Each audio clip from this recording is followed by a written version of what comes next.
Professor Almir Rogério, é isso aí, galera. Que satisfação mais uma vez estar aqui no nosso humilde canal, trazendo temas do universo da filosofia. Eu acompanhado aqui da minha caneca filosófica, sempre atento aos grandes e marcantes acontecimentos da realidade. Mas eu volto depois da minha apresentação oficial.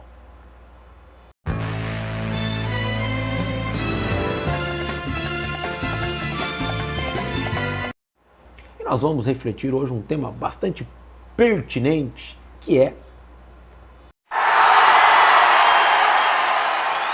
existe um método para aprender?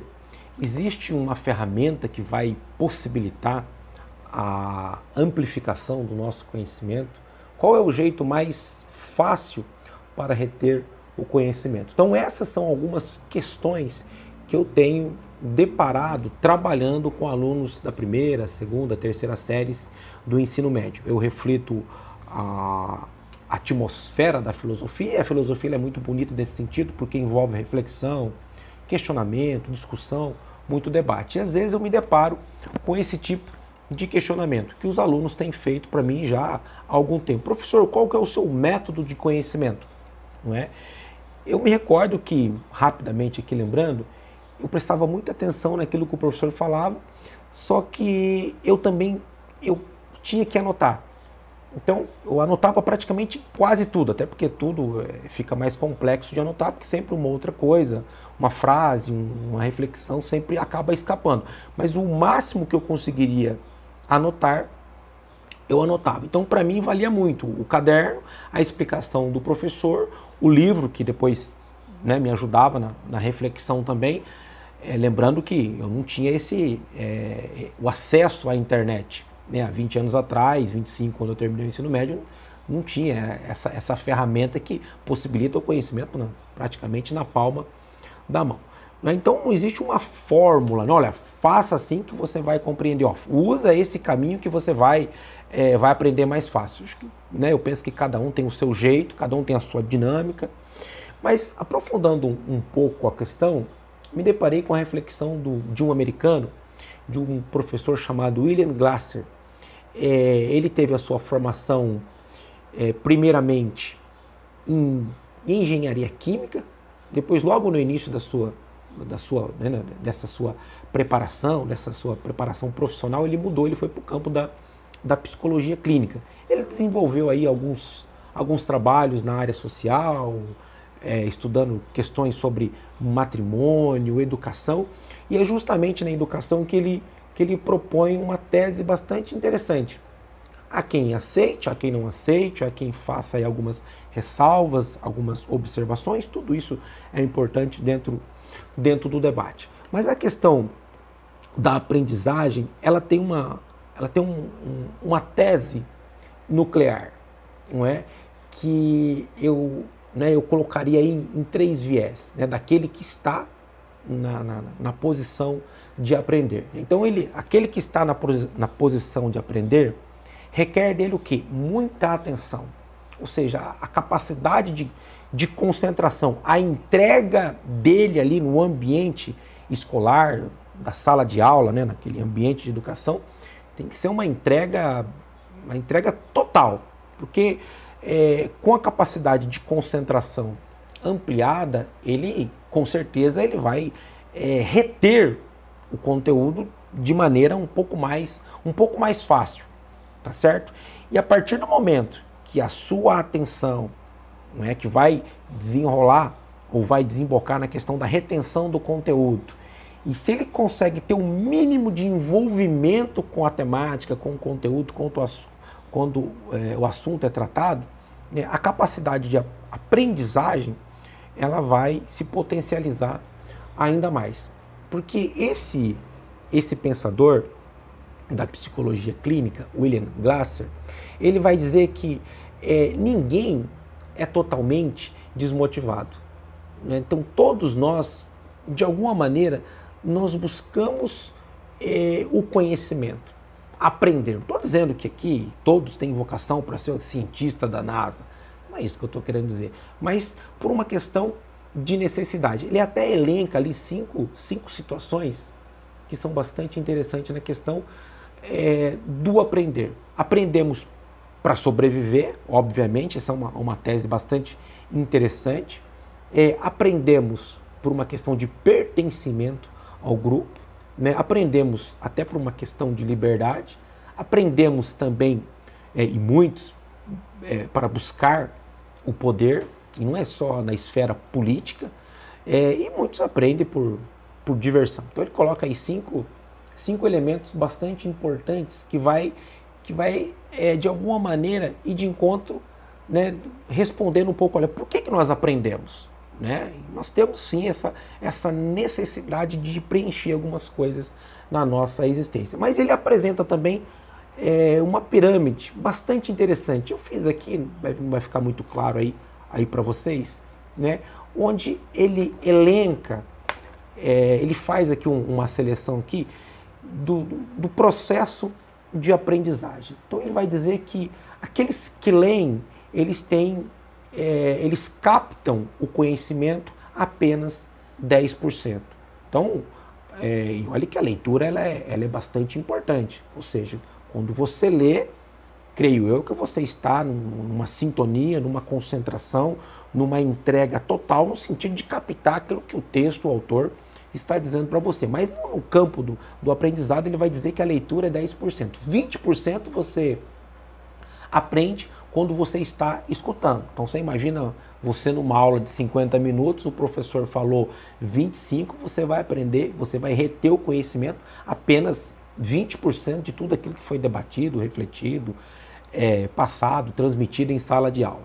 Você aprende, né, aí ele eleva um pouquinho mais, né, 30% quando você está vendo. Então já aumenta um pouquinho mais. Então se você vê alguém fazendo alguma coisa, não é? A pessoa lá está fazendo comida, ou está arrumando um chuveiro, ou está, não sei, desenvolvendo lá uma equação simples de matemática, você está vendo, você tem capacidade de 30% de reter aquele conhecimento. Ele é amplificado mais quando você vê, né, e ao mesmo tempo você escuta. Ou seja, a pessoa está ali fazendo e ela está meio que comentando, ela está falando, ela está refletindo sobre aquilo que ela está fazendo. E você automaticamente, você está vendo, você está observando, claro, você está ouvindo toda aquela dinâmica. Então, isso aí já é 50%. Né?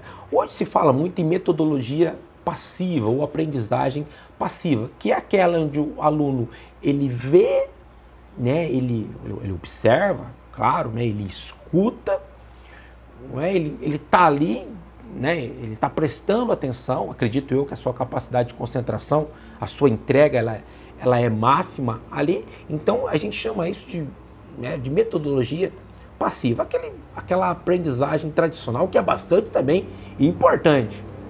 Não é? Essa é uma educação bastante importante. Esse método, ele é importante.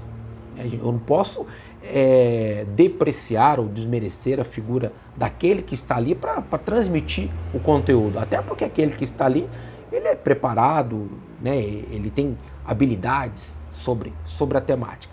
Mas se fala muito, aí a potencialidade da aprendizagem, ela vai para 70% quando, né, o aluno, ele conversa, né, sobre o tema, ele debate sobre o tema, uma vez que aquele tema foi refletido, debatido, exposto, né, ele consegue classificar os elementos ali, né, ele consegue numerar, ele consegue definir. Por quê? Porque ele está falando, ele observou, você imagina numa aula sobre, pegar um tema aqui da filosofia, sobre mitologia. Então ele participou de uma aula ali de 50 minutos, onde 30 minutos o professor fez a explicação. Então 20 minutos foi dedicado ao debate. Então a sua capacidade vai para 70% no sentido de que, nas muitas vezes, esse adolescente, esse jovem, ele está cercado e ele vive no mundo de jogos. Não é? E esse mundo dos games tem muito da mitologia. Então ele pega aquilo que ele foi refletido e ele começa então a falar sobre aquilo que é a vida dele, né? A vida de jogo, né, a vida de games, a vida de participação ali nos jogos, que ele tem ali durante uma parte do seu dia. Então, quer dizer, é o conhecimento apresentado mais aquilo que ele tem. Então, a capacidade de reter o conhecimento é 70%. Então, já aumenta um pouco mais. Por quê? Porque ele está participando, porque uma vez ele entende um pouco daquele assunto, às vezes, né? Aquele assunto foi apresentado numa dinâmica de jogos, eu estou usando aqui o tema da mitologia, que é um tema dentro da atmosfera da filosofia, e isso só vai aumentando, porque a partir do momento, então, que ele começa a praticar o seu potencial de aprendizagem, então vai para 80%. Então, eu não sou da área da língua portuguesa, mas eu imagino, né, que um professor lá, uma professora, numa aula de verbos, não é? Ele fez toda a sua explanação, belíssima, brilhante, ensinou, fez a reflexão e ele começa então a desenvolver as atividades com os alunos. E o aluno então, depois de participar, depois de ouvir atentamente a aula, ele começa então a praticar, a fazer o exercício. Então a sua capacidade, ela vai para 80% de aprendizado. Eu tenho falado nas minhas aulas que a redação, que é um campo que não é necessariamente da filosofia, embora nós trabalhamos com argumentos, isso é importante porque enriquece a escrita, não é? É um exercício. Os alunos falam, olha, professor, eu tenho dificuldade na escrita. Pô, mas é um exercício.